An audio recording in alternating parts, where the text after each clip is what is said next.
Immigration एक ऐसी zone है जहाँ पे कितने सारे प्रोसेसेस इन्वॉल्व है। इस प्रोसेस में फ्रॉड क्यों है? अपने माँ बाप की कमाई को किसी गलत हाथ में, किसी फ्रॉड के हाथ में ना दें। अगर आपका माइंडसेट स्ट्रोंग नहीं है, आप मेहनत करने से डरते हैं, तो मैं आपसे रिक्वेस्ट करूंगा बेशक आप विदेश मत जाएं। अब एक मिडिल क्लास किस तरीके का बजट उन लोग अपने माइंड में रख के चल सकते हैं अपने बच्चे को विदेश भेजने के लिए? जहां पर डिमांड होगी वहां स्कैमर्स और फ्रॉड का नेटवर्क तो बिल्ड होगा ही होगा। ऐसे कौन से संकेत हैं जिससे पहचान में आए कि भैया ये फ्रॉड बंदा है और मुझे उससे बच के रहना है? किसी एजेंट से या किसी लोकल फर्म से ये सर्विसेज ना लें। मैं क्लियर इसके लिए क्रॉस करता हूँ कि आप इन्हें प्रेफर ही ना करें, आपके लिए एग्जिस्टिंग करने चाहिए। हेलो नमस्ते एंड वेलकम इन। उम्मीद करती हूँ हमारे जी न्यूज़ के आज के व्यूअर्स स्वस्थ है, तंदुरुस्त है, मस्त है। बहुत सारे लोग कर रहे हैं तैयारियां आने वाले फेस्टिवल टाइम्स की, तो बहुत सारे लोग कर रहे होंगे तैयारियां एक नई जॉब की, एक नई एग्जाम की, कुछ नया करने की लाइफ में। और सैकड़ों व्यूअर्स कर रहे होंगे तैयारी अपने इमिग्रेशन की, कहीं जाके अपने सपनों को बसाना, उनको एक शेप देना, आकार देना और वहाँ से अपने करियर को एक नई जान देना। क्या दूसरी कंट्री में जाकर ये सब करना आसान है? क्या इसमें कोई फ्रॉड्स आपकी तरफ आ सकते हैं? क्या आप जो कर रहे हो वही सही रास्ता है, या कुछ ऐसे आसान चीज़ें आप लेकर आ सकते हो जिसके वजह से आपकी पूरी इमिग्रेशन एकदम बन जाए टिप टॉप, आसान और प्रोटेक्शन से भरपूर? इसके जवाब लेकर आ रहे हैं हमारे पास और हमारे साथ कपिल जी फ्रॉम माधव इमिग्रेशन। सन 2013 से माधव इमिग्रेशन एक्टिवली वर्क कर रहा है लोगों को अवेयर करने की कि भैया आप कौन सी भी कंट्री में जाने की तैयारी कर रहे हो, कौन से फ्रॉड्स हो सकते हैं, कैसे इन फ्रॉड से बचे, और तो और आपने अपनी प्रोसेस को आसान कैसे बनानी है और इमिग्रेशन को सलामत कैसे करना है। चाहे चीन हो या जापान, लंदन हो या अमेरिका, कनाडा हो या कोई भी और कंट्री हो, अगर आप के कोई भी फैमिली मेम्बर्स, आपका बेटा, आपकी बहन या तो आपके कोई भी फ्रेंड्स अगर इमिग्रेशन की तैयारी कर रहे हैं तो अभी कुर्सियां पकड़ के बैठ जाएं, क्योंकि आज के इस पॉडकास्ट में हम लेकर आ रहे हैं कुछ important facts regarding immigration. So आपके साथ मिलकर स्वागत करती हूँ कपिल जी आपका। Thank you so much for being with us on this podcast and welcome. Thank you Siddhi ji. मैं आपसे शुरू करूंगी एक ऐसे सवाल के साथ जो मेरे मन में एक बहुत बड़ा सवाल बन चुका है। इमिग्रेशन एक ऐसी जोन है जहाँ पे कितने सारे प्रोसेसेस इन्वॉल्व है, जैसे कि वीज़ा को अप्लाई करना, वहाँ जाके पहुँचना, वहाँ पे एक जॉब लग गई है, तो ऐसे बहुत सारे प्रोसेसेस एक के बाद एक के बाद एक के बाद एक फॉलो ही होते हैं। इस प्रोसेस में फ्रॉड क्यों है?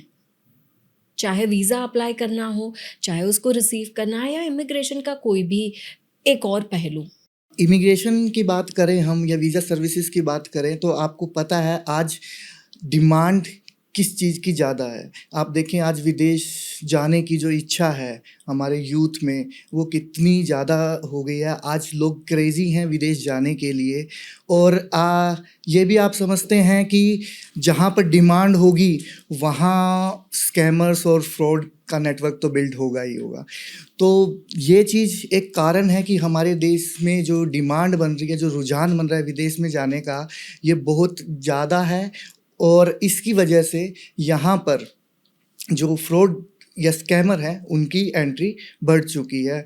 और इसके अलावा अगर मैं बात करूँ दूसरे पहलू की, इस फील्ड में आज डिमांड बढ़ने के कारण कुछ अनप्रोफेशनल, अनस्किल्ड लोगों की भी एंट्री हो गई है, जिन्हें इमिग्रेशन के बारे में जानकारी नहीं है, जिन्हें वीज़ा सर्विसेज के बारे में उतनी जानकारी नहीं है कि कैसे वो प्रोसेस होते हैं, क्या रूल रेगुलेशन होते हैं, क्या डॉक्यूमेंटेशन की रिक्वायरमेंट होती है। उन जानकारियों का अभाव होने के कारण इवन वो लोग खुद जो कि एक सब एजेंट्स हैं या फिर हम उन्हें B2B एसोसिएट्स बोल सकते हैं, जो हमारे पास भी आते हैं सर्विसेज को लेने के लिए, वो कहीं और भी इस तरह के प्लेटफॉर्म को ढूंढते हैं, उनके साथ वो खुद फ्रॉड का शिकार हो जाते हैं। वो खुद इन चीज़ों को फेस करते हैं कि किसी प्लेटफॉर्म को बिना जानकारी के हमें इनरोल करना। अब एक क्लाइंट्स के पॉइंट ऑफ व्यू से मैं बात करूं, क्लाइंट्स उन लोगों पर डिपेंडेंट है जो उनके आसपास लोकल लोग बैठे हैं, एजेंट्स हैं, वो जो पर वो जिन पे वो बिलीव कर रहे हैं वो खुद अनस्किल्ड हैं, अनप्रोफेशनल हैं, उन्हें खुद नहीं पता कि ये वीज़ा इमिग्रेशन की जर्नी किस तरह से कंप्लीट की जाती है और क्या हम क्लाइंट को गाइड, और आधी अधूरी इन्फॉर्मेशन के साथ वो खुद होते हैं और ऐसी ही इन्फॉर्मेशन वो क्लाइंट को पास करते हैं। तो ये भी एक कारण है कि नॉट ओनली क्लाइंट, इवन ये एजेंट्स भी इस चीज़ का शिकार हो जाते हैं फ्रॉड का। एक कहावत है मैम कि आपने सुना होगा कि ग्रीडनेस, लालच और ज़रूरत से ज़्यादा एक्सपेक्टेशंस, ये इंसान को हमेशा लास्ट में एक नेगेटिव रिजल्ट ही देती है, एक ठोकर ही सामना करना पड़ता है इसका।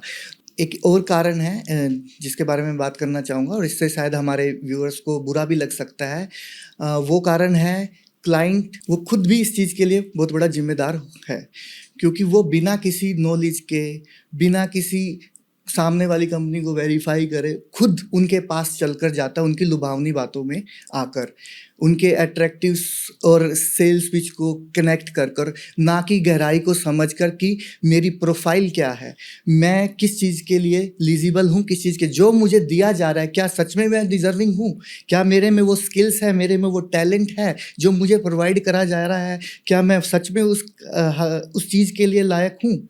तो ये सब चीज़ें वो ना छोड़कर बस उन लुभावनी और अट्रैक्टिव बातों को चला जाता है। आप ये तो कहावत हमारे है कि बहुत ज़्यादा मीठा भी सेहत के लिए हानिकारक होता है, शुगर उसका एग्जाम्पल है, बट ट्रुथ तो हमेशा कड़वा ही होता है, सच कड़वा ही होगा।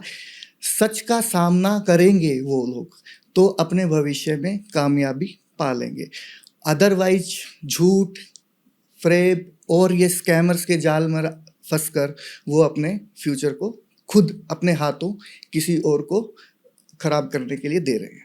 तो क्या इसको मैं ये भी समझ सकती हूँ कि जैसे गवर्नमेंट के कुछ रेगुलेशंस होते हैं, स्टडी होती हैं कि भैया अगर आप इमिग्रेट करना चाहते हो तो ये फॉलो करो, या तो उनका एजुकेशन हम तक नहीं पहुंच रहा है, या तो फिर उसमें ही कमी है, किसी तरीके के रेगुलेशन में, किसी तरीके के एजुकेशन में कमी है, जिस वजह से हमें ये पता ही नहीं चलता कि भैया ये नहीं करना है। क्या इसको इसकी कमी कहा जा सकता है? गवर्नमेंट्स के कुछ रूल इस पर बन रहे हैं, इस साल भी एक अपडेट्स आई थी कि इमिग्रेशंस और इन चीज़ों पर कुछ रूल बनेंगे। रिसेंटली आपने देखा होगा कि यूएसए और यूरोपियन कंट्रीज से इलीगल एप्लीकेंट्स थे जो उनको डिपोर्ट किया गया और उस पर बहुत बड़ा मुद्दा बना और सरकार ने इस पर डिसाइड किया कि कुछ रूल आने चाहिए। कुछ एक लॉज और लाइसेंस हैं इन चीज़ों के लिए, पर वो पर्टिकुलर किसी न किसी टॉपिक या सर्विसेज के लिए। ओवरऑल ऑल्सो इस पर अभी रूल और रेगुलेशन बनना बाकी है, जिस पर सरकार विचार विमर्श कर रही है और शायद हमें जल्दी ही उसे देखने को मिल सकता है। तो जब ये बात हम फ्रॉड की कर रहे हैं तो मैं ये भी जानना चाहूँगी कि आम तरीके से ऐसे जो फ्रॉड्यूलेंट एजेंट्स हैं, फर्जी लोग हैं, एजेंट्स भी हो सकते हैं और भी कोई प्रोसेस में कई जगह पे ऐसे लूप होल्स हो सकते हैं जहाँ पे ऐसे लोग हैं, तो वो किस तरीके का फ्रॉड करते हैं और ऐसे कौन से संकेत हैं जिससे पहचान में आए कि भैया ये फ्रॉड बंदा है और मुझे उससे बच के रहना है? तो कुछ तरीके हैं जिनसे हम ये देख सकते हैं, समझ सकते हैं कि वो फ्रॉड है या सही है। तो सबसे पहले वो आपसे कोई अननेसेसरी अमाउंट तो नहीं डिमांड कर रहे कि कोई एडवांस जिसका कोई डिस्क्रिप्शन ही नहीं है, जिसका कोई प्रूफ ही नहीं है, कोई वीज़ा प्रोसेस में वो कहीं एग्जिस्ट ही नहीं करता, कोई इस तरह का। ऐसा नहीं मैं कह रहा हूँ कि कोई एडवांस लेना या कोई चीज़ गलत है, पर कम से कम जब अमाउंट एप्लीकेंट पे कर रहा है उसे इस चीज़ की जानकारी तो हो वो किस चीज़ के लिए वो पे कर रहा है।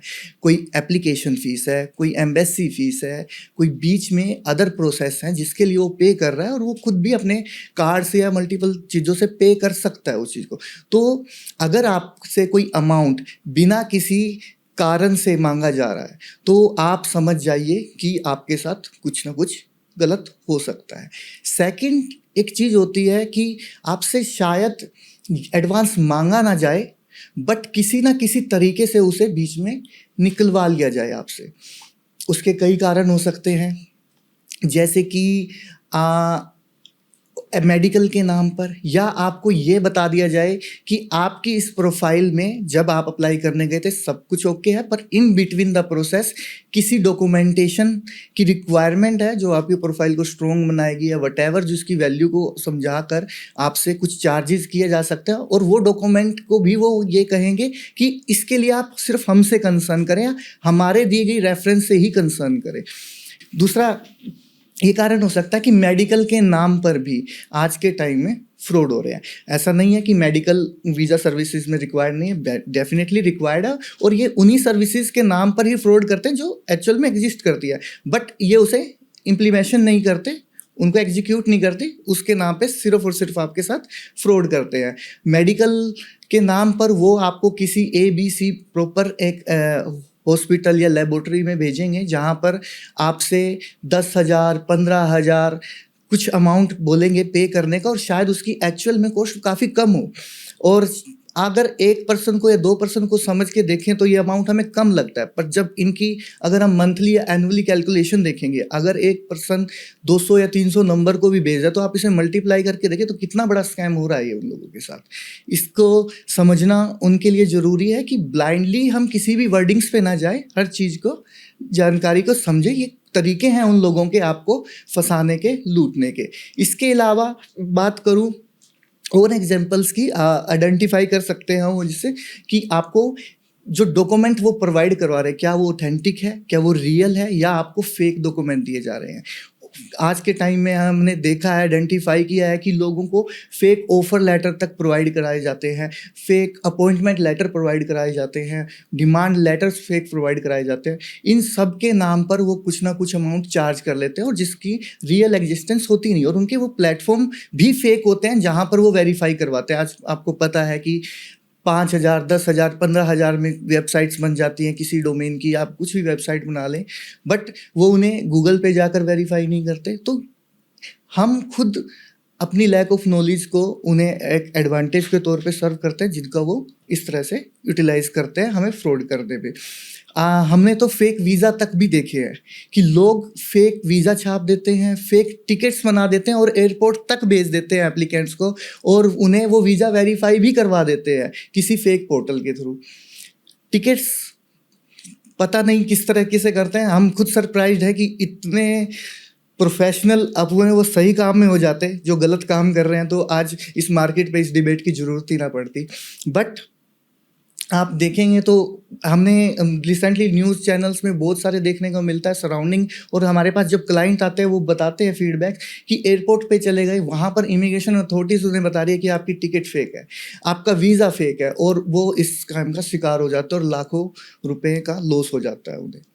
कपिल जी, अभी आपने इतनी सारी चीज़ें बताई, इतने सारे फैक्ट बता दिए कि अब इतना ज़्यादा मुश्किल हो रहा है ये समझने के लिए कि असली और नकली एजेंट की पहचान कैसे कर पाएँ। ऐसी कौन सी चीज़ें एक इंसान ने देखनी चाहिए एजेंट को कनेक्ट करने के पहले और कनेक्ट करने के बाद, और ओवरऑल एक असली एजेंट की पहचान कैसे करें?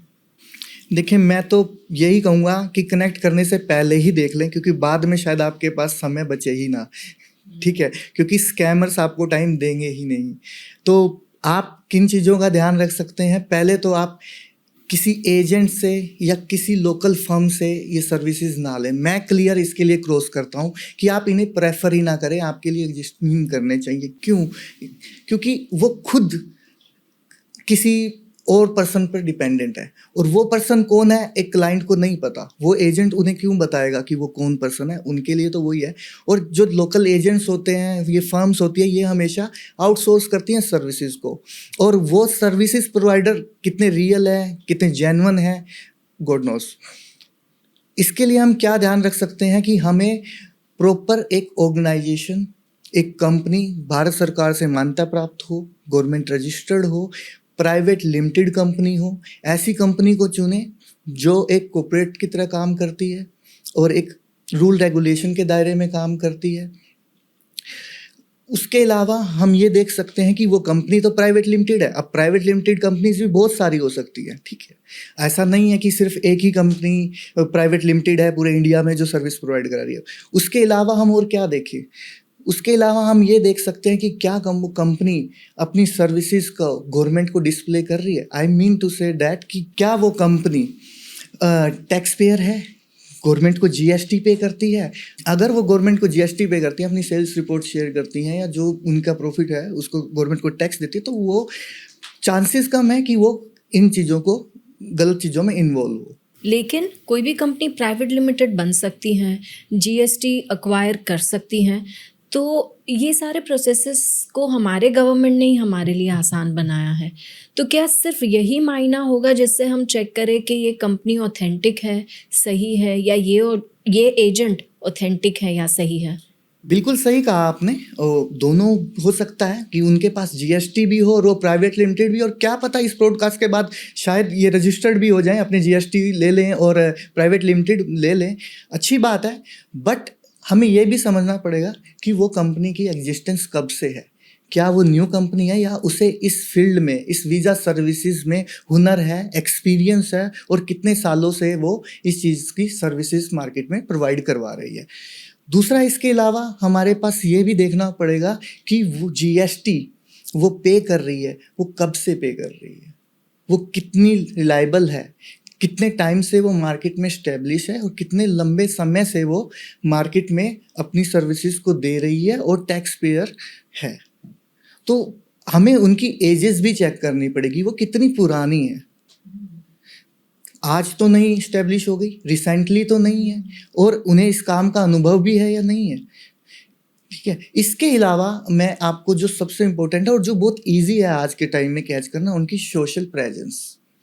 सोशल प्रेजेंस आपको दिखाती है कि मार्केट में उनकी एग्जिस्टेंस क्या है, कितने लोग उनसे जुड़े हुए हैं, और उन्होंने क्या वो अपना रियल रिजल्ट्स दिखाती हैं, क्या वो दिखाती है उन्होंने कितनी वीज़ा प्रोवाइड करवा दिए, कितने लोगों का काम करवा दिया और उन्हें विदेश भेजने का काम कर दिया। और ये भी आज के टाइम में बहुत ईजी हो गया है। मैंने बताया कि फ्रॉड है, फेक वीज़ा दे दिए, फेक टिकट्स बना दी, तो वो भी डिस्प्ले करना आसान क्या है समझना हमें इनसे बचने के लिए कि उनके द्वारा प्राप्त करी सर्विसेज से विदेश में जाने के बाद उन लोगों का अनुभव क्या कहता है। रियल टेस्टिमोनीज उनके पास हैं, विदेश में जो भेजे गए उनके द्वारा लोग हैं, उनका क्या कहना है उन कंपनीज के बारे में जिनसे वो वीज़ा लेकर गए थे। क्या उन्होंने अपनी जो सारी जिम्मेवारी थी वो निभा दी, जो कमिटमेंट्स थी वो पूरी कर दी, क्या आज वो उन कंपनी से सेटिस्फाइड हैं। तो रियल टेस्टिमोनीज भी एक बहुत बड़ा की रोल प्ले करती है इस चीज़। तो बात करते हैं आपकी कंपनी की, माधव इमिग्रेशन की, जो कि एक वेल एस्टैब्लिश्ड कंपनी है, इतने सालों से वो एग्जिस्टिंग है, गवर्नमेंट द्वारा रजिस्टर्ड भी हैं। तो क्या आपकी कंपनी ऐसे इनिशिएटिव्स लेती हैं कि लोगों को आगाह करे कि ऐसी चीज़ों में ना फंसे? कैसे कैसे आप लोगों की मदद करते हो इमिग्रेशन के प्रोसेस में? माधव इमिग्रेशन आपने बताया कि बहुत लंबे टाइम से इस्टेब्लिश है, और हमारी इस चीज़ को हम जिम्मेवारी समझते हैं कि हमारी कंपनी पुरानी है, हमने हर चीज़ को एक्सपीरियंस किया हुआ है, और हमारी कंपनी जो कॉरपोरेट की तरह काम करती है तो हम इसे अपनी जिम्मेवारी समझते हैं, अपना दायित्व समझते हैं कि हम हर एक पर्सन को जो विदेश जाने के लिए विदेश जाने की इच्छा रखता है उनको जागरूक करें, उनको फ्रॉड से और स्कैम से बचाने में हेल्प करें। हम अपनी जिम्मेवारी को इस तरह से निभा रहे हैं कि अगर कोई एप्लीकेंट हमारे पास आता है और वो एलिजिबल नहीं है, हम ना कहकर ज़्यादा खुश हैं। हम अगर क्लाइंट की प्रोफाइल और रिक्वायरमेंट्स मैच नहीं करती, अगर वो एलिजिबिलिटी क्राइटेरिया मीट नहीं करता, तो हम उन्हें क्लियरली नो बोल देते हैं, और जो प्रोफाइल एलिजिबल है सिर्फ हम उन्हीं को इनरोल करते हैं और उन्हीं के वीज़ा प्रोसेस को प्रोसीड करते हैं आगे की सर्विसेज के लिए। इसके अलावा हम बात करें और किस तरह से हम जागरूकता फैलाते हैं, तो हमारे टाइम टू टाइम हमारे अवेयरनेस कैंपेन चलते रहते हैं। हम लोगों के बीच में जाकर, पब्लिक के बीच में जाकर हमारे अवेयरनेस कैंपेन को चलाते हैं और उन्हें इमिग्रेशन में होने वाले फ्रॉड से अवेयर करने का मैसेज पास करते हैं। रिसेंटली भी हमने गोवा में हमारा एक सेमिनार किया था, जहां पर हमने लोगों को वीज़ा इमिग्रेशन में जो फ्रॉड्स होते हैं उनसे सचेत करने का काम किया था। तो इस तरह से हमारी कंपनी ये चीज़ों को टाइमली एग्जीक्यूट करती रहती है और लोगों के बीच में जाकर ये मैसेज को डिस्प्ले करती रहती है। और इससे बढ़कर मैं आपको एक चीज़ और बताऊंगा सबसे बढ़कर मैं आपको एक बात बताता हूँ कि माधव इमिग्रेशन ने एक हेल्पलाइन नंबर जारी कर रखा है जो कि फ्री ऑफ कॉस्ट है। आप उस पर कभी भी संपर्क कर सकते हैं और वीज़ा इमिग्रेशन से रिलेटेड आपको अगर कोई डाउट है, आपको किसी चीज़ का कोई कन्फ्यूजन है तो उससे कांटेक्ट कर सकते हैं, जिसका हम कोई भी सर्विस चार्ज नहीं लेते। वो सबके लिए एक फ्री एडवाइजरी का काम करते हैं हमारी टीम, और हम उसे बखूबी निभा भी रहे हैं और काफ़ी जनसंख्या में इस नंबर पर लोग अप्रोच कर रहे हैं। मैं हमारे दर्शकों को भी बता सकता हूँ कि जी न्यूज़ की ऑडियंस भी अगर कोई इमिग्रेशन से रिलेटेड जानकारी चाहती है तो वो इस नंबर पे कांटेक्ट कर सकती है। नंबर है 9817700106। तो इस नंबर पर वो कांटेक्ट कर सकते हैं और अपनी कोई डॉक्यूमेंट के बारे में जानकारी चाहिए, किसी का वीज़ा चेक करवाना है, कोई ऑफ़र लेटर चेक करवाना है, किसी कंपनी के बारे में उन्हें कोई इन्फॉर्मेशन चाहिए, तो वो सब इन्फॉर्मेशन वो इनसे हमारे नंबर पर कांटेक्ट कर ले सकते हैं। वो हमारे इस हेल्पलाइन नंबर पर कांटेक्ट करके अपने एजेंट्स के बारे में भी जानकारी ले सकते हैं कि जिस एजेंट्स पे वो अपना वीज़ा का काम करवाने जा रहे हैं, अपने वीज़ा का सर्विस लेने जा रहे हैं, क्या वो उनके लिए सही है या नहीं, उनका कोई बैकग्राउंड में कुछ ऐसा रिकॉर्ड तो नहीं है जो वो फ्रॉड एक्टिविटीज़ में था, कोई जिस कंपनी में वो जा रहे हैं क्या वो कंपनी रूल रेगुलेशन के साथ काम करती है, या उनका भी कोई ऐसा तो नहीं है कि फ्रॉड का शिकार हो जाए। जैसे ही वो अपने डॉक्यूमेंट्स की जानकारी ले रहे हैं, ऐसे ही वो अपने एजेंट्स के बारे में भी जानकारी ले सकते हैं कि वो उनके लिए सही है या नहीं, वो जिस कंपनी या एजेंसी से अपने वीज़ा के लिए मिल रहे हैं उसके बारे में भी वो जानकारी ले सकते हैं क्या वो उनके लिए सही रहेगा या नहीं। तो इन सब चीज़ों की इन्फॉर्मेशन के लिए वो हमारे हेल्पलाइन नंबर पर कॉन्टैक्ट कर सकते हैं। लेकिन मेरी जी न्यूज़ के दर्शकों से एक रिक्वेस्ट है कि जब वो माधव इमिग्रेशन के हेल्पलाइन नंबर पर कॉन्टैक्ट करें, अगर नंबर वेटिंग में आ रहा है तो वो हमें व्हाट्सएप कर सकते हैं। जैसा कि आपको पता है कि माधव इमिग्रेशन को पैन इंडिया से लोग अप्रोच करते हैं, तो नंबर ऑफ कॉल्स होने की वजह से वेटिंग लिस्ट थोड़ी सी ज़्यादा है, तो थोड़ा सा आपसे पेशेंस की रिक्वेस्ट करूँगा। और अगर आपका नंबर नहीं कनेक्ट हो रहा तो आप व्हाट्सएप में जो भी आपको डॉक्यूमेंट की वेरिफिकेशन करवानी है आप वो व्हाट्सएप पर शेयर कर दीजिए, हमारी टीम आपको ज़रूर रिप्लाई करेगी। थोड़ा डिले हो सकता है पर टीम आपको ज़रूर रिस्पॉन्स करेगी। वाह, एक जिम्मेदार कंपनी की और एक जिम्मेदार व्यक्ति की यही पहचान होती है कि उनकी गोदी में खेलते हैं रेवोल्यूशन। ऐसे रेवोल्यूशन जो सेवाओं के तरीके से, सेवाओं के स्वरूप में लोगों के सामने हाजिर होते हैं। ये अपने आप में आप नहीं मानते हो, आज मेरे सारे दर्शक जो ये देख रहे हैं, ये कितनी अद्भुत सेवा है। अगर आप कहीं भी और कभी भी इमिग्रेशन प्लान कर रहे हो तो एक कंपनी आपके लिए हेल्पलाइन नंबर के साथ खड़ी है, ये अवेयर करने के लिए कि देख लो भैया आपके पेपर सही है कि नहीं, देख लो भैया आपके एजेंट सही है कि नहीं, या तो आपकी प्रोसेस सही है कि नहीं। हर कदम पर आपका साथ देने के लिए तैयार है और इस हेल्पलाइन नंबर को हम उपलब्ध कराएंगे आपके लिए। स्क्रीन पर भी नज़र आएगा, डिस्क्रिप्शन में भी आपको दिया जाएगा। तो इस सेवा का पूरा लाभ उठाने में चूकिएगा नहीं। चाहे आप हमसे सर्विसेज ले रहे हैं या नहीं ले रहे हैं, ये हेल्पलाइन नंबर सबके लिए है और इस मदद के लिए हम कोई चार्ज नहीं ले रहे हैं। यह हेल्पलाइन नंबर फॉर हेल्प ही है ओनली। इस आप पैन इंडिया कहीं से भी हैं, आप इस हेल्पलाइन नंबर को कॉन्टैक्ट करके हमसे मदद ले सकते हैं। क्या ज़बरदस्त बात कही है आपने। चाहे हमारे दर्शक आपसे सर्विस ले या ना ले, आप उनकी सेवा में तत्पर खड़े हैं। अगर इस पॉडकास्ट को देखने वाले कोई भी दर्शक हैं जो कि इमिग्रेशन की तैयारी कर रहे हैं, मैं तो मानती हूँ आपने सर्विस ले लेनी चाहिए, ये मेरा मानना है पर्सनल। लेकिन अगर कहीं भी आपकी प्रोसेस शुरू हो गई है या ऐसे पॉइंट पे स्टक फील कर रहे हो, तो आपको सेवा लेने में बिल्कुल भी विलम्ब नहीं करना चाहिए। यहाँ ऐसी एक टीम खड़ी है, ऐसी एक एक्सपीरियंस्ड और एस्टैब्लिश कंपनी खड़ी है जो आपकी सेवा में तत्पर है। तो डिस्क्रिप्शन से और स्क्रीन से अभी इसी वक्त हेल्पलाइन नंबर को नोट डाउन कीजिए, फ़ोन में फीड कीजिए, इस पॉडकास्ट को पॉज कीजिए, नंबर फीड कीजिए और उनसे अभी ही संपर्क करिए और वापस बने रहिए इस पॉडकास्ट में, क्योंकि हमारे सवाल कंटिन्यू होने वाले हैं। सो कपिल जी, विदेश जाना मुझे लगता है कि एक एक्सपेंसिव अफेयर बन गया है, जैसे कि लाखों का खर्चा। अब एक मिडिल क्लास इंसान अपने बच्चे को पढ़ाई के लिए भेजना चाहता है या नौकरी के लिए भेजना चाहता है, तो क्या उनके लिए कोई अफोर्डेबल प्रोग्राम्स नहीं है? क्या ये खर्चा लाखों का ही होगा? किस तरीके का बजट उन लोग अपने माइंड में रख के चल सकते हैं अपने बच्चे को विदेश भेजने के लिए? देखिए, इन जनरल तो मैं आपको कोई फिक्स अमाउंट नहीं बता सकता। अलग अलग वीज़ा सर्विसेज के लिए कंट्री टू कंट्री अलग अलग प्राइजेज़ हैं। कोई वीज़ा 10-20 हज़ार रुपये में भी बेसिक एम्बेसी फ़ीस पे कर भी मिल जाता है, और किसी के लिए 2 लाख, 10 लाख, 20 लाख रुपए तक की भी कोशिश है। डिपेंड करता है कि हम कौन सा वीज़ा सेलेक्ट कर रहे हैं, कौन सी कंट्री सेलेक्ट कर रहे हैं, तो एक्सपेंसेस उस हिसाब से। पर जो आपका क्वेश्चन था मिडिल क्लास में, मैं उस पर आऊँगा, जो कि आज के टाइम में एक वैलिड क्वेश्चन है, क्योंकि आज मिडिल क्लास यूथ की स्ट्रेंथ बहुत ज़्यादा है जो विदेश जाने के लिए इच्छा रखते हैं। तो उन लोगों के लिए मैं आपको कुछ बजट्स की हिंट दे देता हूँ, और उस हिसाब से उनको प्रोग्राम्स और कौन सी कंट्रीज़ में उनके लिए बेटर प्लेटफॉर्म मिलेंगे, मैं उनकी जानकारी आपको बता देता हूँ।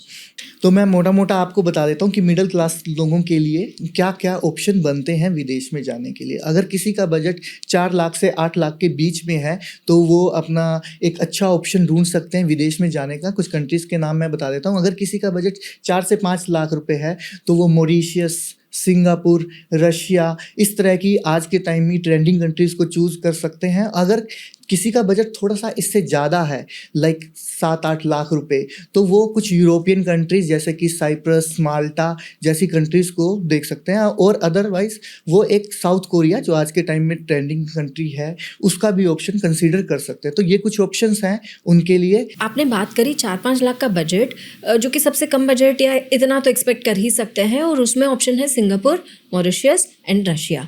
तो यहाँ किस चीज़ की उम्मीद रख सकती हैं? क्या ऑप्शंस हैं दर्शकों के बच्चों के लिए या उनके फैमिली मेम्बर्स के लिए, अगर आप बता पाएँ? जो आपने बात करी 4-5 लाख के बजट की, तो उसमें जो कंट्रीज़ हैं सिंगापुर, रशिया, मॉरिशस। अगर एक एप्लीकेंट कम अमाउंट में एक अच्छे करियर ऑप्शन ढूंढ रहा है, जिसमें वो पैसे के साथ-साथ एक नया स्किल्स अपने लिए ऐड करेगा, स्किल्स मल्टीपल तरीके के हो सकते हैं। वो होटल मैनेजमेंट का डिप्लोमा ले सकता है, पैसे के कमाने के साथ-साथ एक नए स्किल्स को ऐड कर रहा है वो अपने। उसके अलावा वो लैंग्वेज प्रोग्राम सीख सकता है, वो क्रूज़ शिप मैनेजमेंट सीख सकता है।